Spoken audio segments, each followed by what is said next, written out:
जय जिनेंद्र। जैन कहानियों में आज आप सुन पाएंगे मैतार्य मुनि के जीवन का एक घटना प्रसंग। एक समय की बात है, घोर तपस्वी मैतार्य मुनि गली गली घूम रहे थे भिक्षा के लिए। उसी वक्त वे एक स्वर्णकार के घर में प्रवेश करते हैं। स्वर्णकार मुनि को देखकर बड़ा प्रसन्न होता है, मुनि को वंदना करता है और गोचरी के लिए विनती करता है। मुनि उसकी विनती स्वीकार करते हैं। स्वर्णकार सोने के वय बना रहा था। अपने हाथ के कार्य को यूं ही छोड़कर वह अपने घर जाता है प्रासूक आहार की जानकारी के लिए। पीछे से एक क्रोच पक्षी आता है और वो वह हूबहू थे। उन्हें असली समझकर वो निगल जाता है और उसी दुकान के एक झरोके में जाकर बैठ जाता है।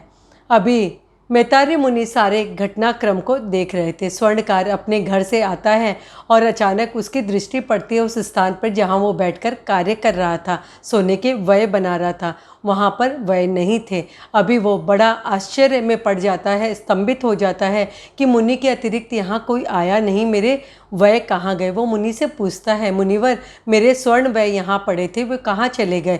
मैं राजा के लिए बना रहा था, आप मुझे बता दीजिए। लेकिन मुनि तो मौन रहते हैं। मुनि जानते थे वय कहाँ है, लेकिन मुनि ने सोचा यदि मैं इस सोनार को बता देता हूँ तो वे पक्षी को मार डालेगा और उसके पेट से वय निकाल लेगा। ये सोचकर मुनि मौन खड़े थे। अभी अपने ऊपर उपसर्ग आया जानकर मुनि कायोत्सर्ग में खड़े हो जाते हैं। सोनार बार बार मुनि से पूछता है, लेकिन मुनि तो मौन थे। सोनार का क्रोध बढ़ने लग जाता है और क्रोध में आकर वे गिल्ले चमड़े के पट्टे को मुनि के माथे पर बांध देता है और मुनि को धूप में खड़ा कर देता है। जैसे ही धूप बढ़ता है वो पट्टा कसने लगता है। मुनि की वेदना तीव्र से तीव्रतम होने लगती है, लेकिन मुनि संभाव से अपने पर आए उपसर्ग को सह रहे थे। पट्टा इतना ज़्यादा कस गया था कि माथे में खून का संचार बंद हो जाता है। मुनि बेहोश हो जाते हैं और अंत में मुनि का प्राणांत हो जाता है। और उसी वक्त एक भार वाहक वहाँ से निकलता है। उसके सर पर लकड़ी का गट्ठर था।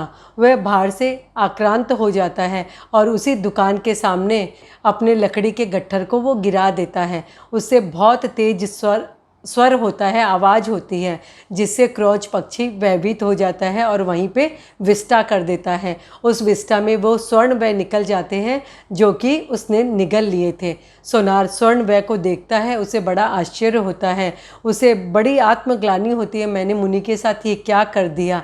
और मुनि तो मर चुके थे, उनका प्राणांत हो चुका था।